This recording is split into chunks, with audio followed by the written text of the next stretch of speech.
Thank you to all of you for being here this evening as we begin to try to imagine together what it would mean for Christian congregations in the United States and their collaborators who are environmentally conscious to work together to rejoin the ancient and ongoing global tradition of sacred groves.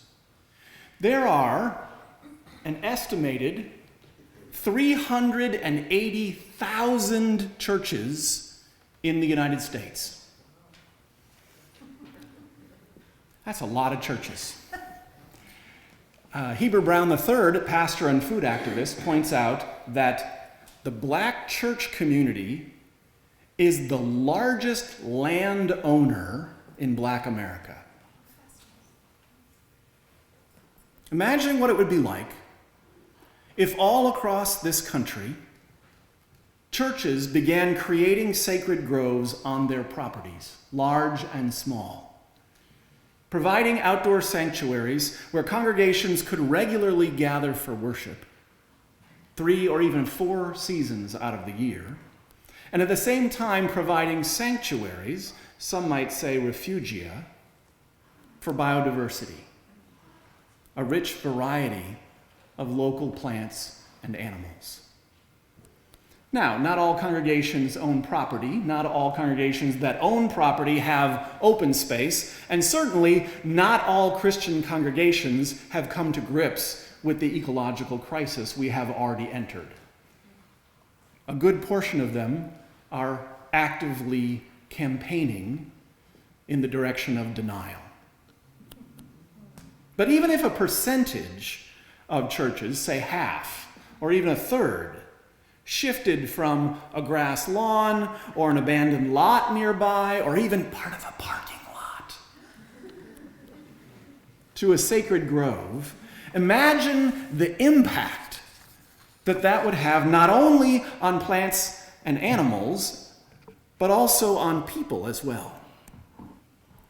So I invite you to spend a few minutes with us picturing those groves. Walk into them, take a look around. Generating your ideas as you listen. And you're welcome to write down those ideas, the ideas that come to you, on that postcard that you received. We'll use those postcards for some small group conversation later, but we're also going to ask you to leave those here when you leave so that your ideas can become a part of our process, can be part of our conversation. So imagine that these groves are designed in such a way that when you walk into them, they open you up. You look up, you breathe in. They're beautiful. You're drawn into them. But there's something about them that draws you beyond just enjoyment of the outdoors into something more, something numinous, or transcendent, or better yet, immanent. They give you the sense that you are encountering the divine in and through the natural world, more than through traditional symbols or the built environment. Imagine that these groves are designed in such a way that they attract all sorts of people, but these groves are not just green space, not just for picnics and walking the dog. They look and feel like sanctuaries, like worship space, like ritual space, which is what exactly? They don't necessarily have Christian symbols in them, especially if that would get in the way of our encounter with the ecosystem in which we live, but they might have something like that. Whether they do or not, the groves have features that set them apart as sacred ground. What kind of features might those be? Just as importantly, these groves are designed to make it easier for worshiping communities to gather outdoors more often, more kinds of weather, more seasons of the year. According to the Environmental Protection Agency, the average American citizen spends 90% of their life indoors. The groves provide sanctuary so that congregations can get out. They provide shade when it's hot or shelter from the wind when it's cold. Maybe they have a spot to sit down and rest or meditate, or maybe they just have space where we can bring our own seating and then take it away when we're done. And of course, it will help congregations if the groves are accessible and not too much of a hike from restrooms. These groves are not only sanctuaries for people, they are also sanctuaries for plants and animals, in addition to human animals.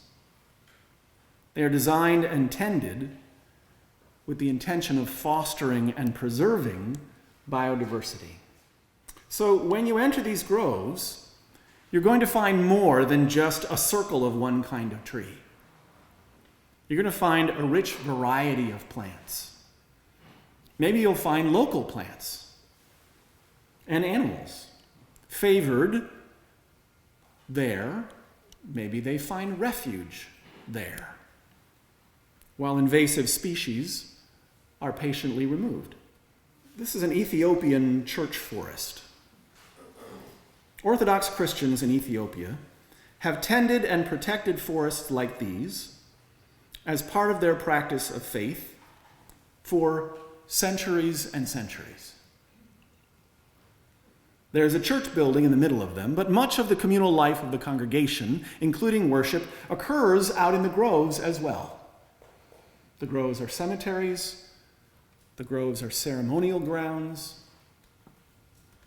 There are thousands of these church forests scattered across Ethiopia, a country where forests have been decimated. A substantial and growing body of scholarly work by conservationists and cultural anthropologists has drawn attention to the fact that sacred groves like these, and not just the Christian ones, but those of many faiths, have managed to preserve biodiversity in the face of colonial and development pressures around the world. From many countries in Africa to India to Papua New Guinea. What if sacred groves could do the same thing here? And what can we learn from traditions that have been preserving sacred groves already across the centuries? In a society that shows little respect, even disdain, for sacred sites that are not buildings, especially the sacred sites of Native Americans, the question of how to protect biodiversity and sacred groves from the pressures of development or just vandalism becomes crucial. Imagine that the groves are tended and protected by local faith communities or faith communities collaborating with conservation groups from generation to generation. What methods might we use together to create a shared understanding of the groves as sacred and thus protected? The scattering of human ashes, as in many church memorial gardens? Conservation easements?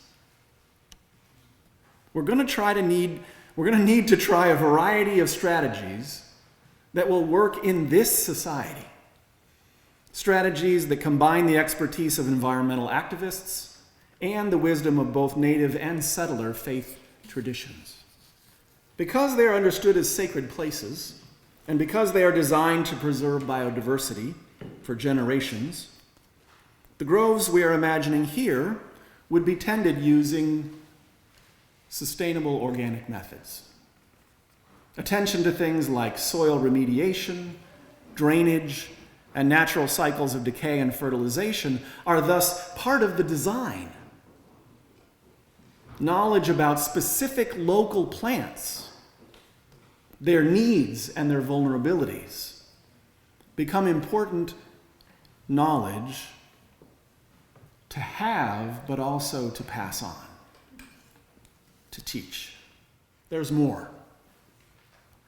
Both the sacred groves and the worship practices that are woven together with them are designed to provide an environment for more ecological, spiritual formation. This is a big part of where we're going. In other words, they help to change the way Christians experience God and the world around them. Back in 1967, historian Lynn White Jr. wrote in the journal Science, "I personally doubt that disastrous ecologic backlash can be avoided simply by applying to our problems more science and more technology. Our science and technology have grown out of Christian attitudes toward humanity's relation to nature, which are almost universally held in the dominant Western culture, not only by Christians, but also by those who fondly regard themselves as post-Christian. Despite Copernicus, all the cosmos rotates around our little globe.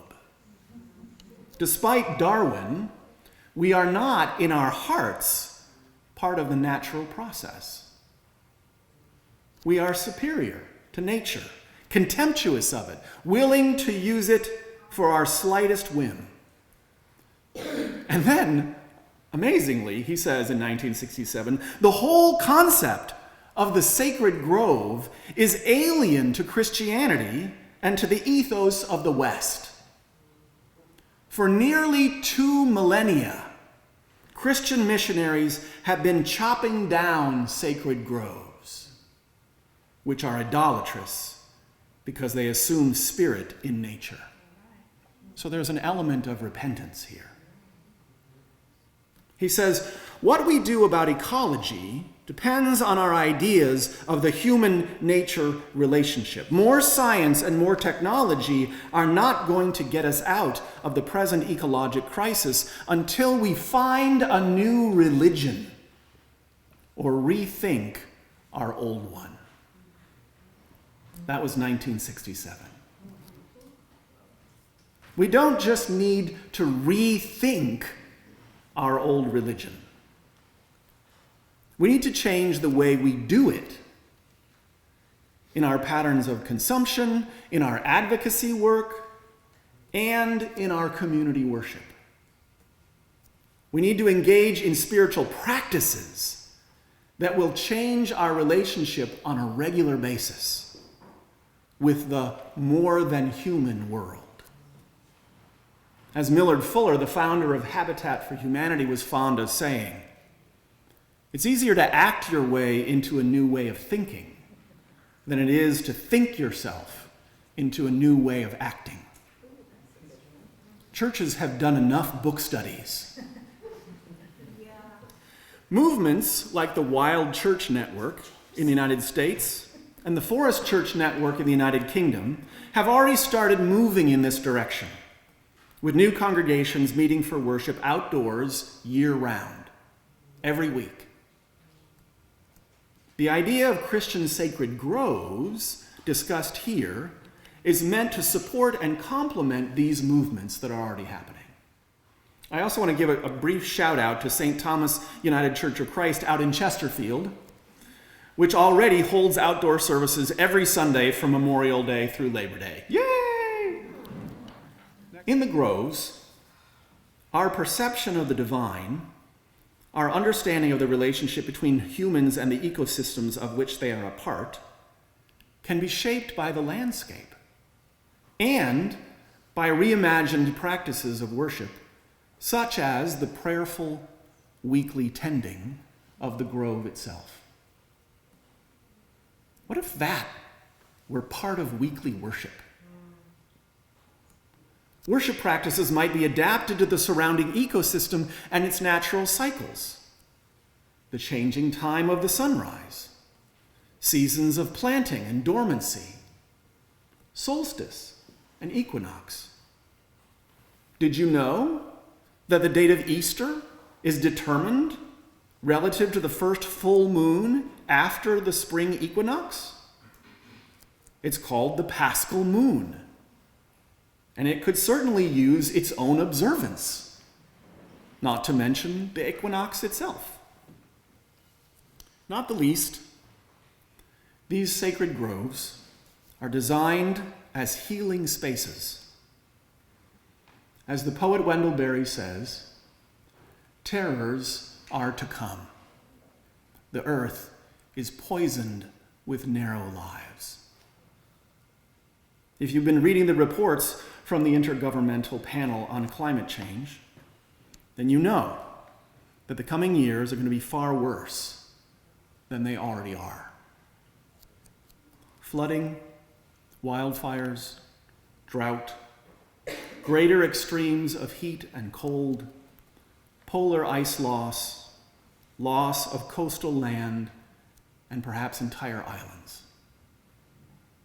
All of these things are going to get worse before they get better. The 2021 report said that temperatures will continue to rise until at least the middle of the century, regardless of what we do, in any emissions scenario. If the current rates of warming were to continue as they are right now, 1/3 of all plant and animal species will be extinct by 2050. 1/3. As Deborah Rienstra says in her book, Refugia Faith, this trend is not just about waving a regretful goodbye to a few decoratively rare species of owls and butterflies. This is about ecosystem collapse. There are seminaries in the US that have already started training climate disaster chaplains. Our instincts, I think, are going to be to hide indoors. But just the opposite is going to be what's needed. We're going to need sanctuaries that invite us into what Wendell Berry calls the peace of wild things, and help us to remember that we are connected to and are part of the natural world, and it isn't all threatening. When people are heartbroken by damage to their communities, or frightened by faraway climate disasters on the news, the groves will provide a place for people to reconnect, be grounded, and to heal. This unassuming grove of trees is in a small patch of forest in southern Michigan. It's at a church camp called Tower Hill. It may not seem particularly awe-inspiring in these pictures, but it's actually part of why we're all here. As a high school student, I gathered with others in this natural clearing for worship on church retreats. As a college student, I spent a summer grooming the existing paths to this grove and clearing new ones, building signposts to teach about local plants and engage those who walked there in spiritual practices. 2 of my grandparents died within a week of each other that summer. As I installed a bench in the grove and a mailbox so kids could write letters to God, it became a place of grief, but also a place of healing for me. I've gone back many times over the last 40 years to drag branches out of the clearing, to share the spot with family and friends, and to reconnect. Sacred groves are, of course, just one small piece of the tremendous changes that must happen. But they could play an important role, perhaps more important than we think. If we can help faith leaders and congregations to imagine their way into new practices in new worship environments, they might become less of an impediment and more of an asset in shifting our collective relationship with the ecosystems in which we live. That is part of the purpose of this design competition. and we welcome your imagination and your help. Thank you, and if you are part of an organization that would like to help fund a second phase of this project, please be in touch.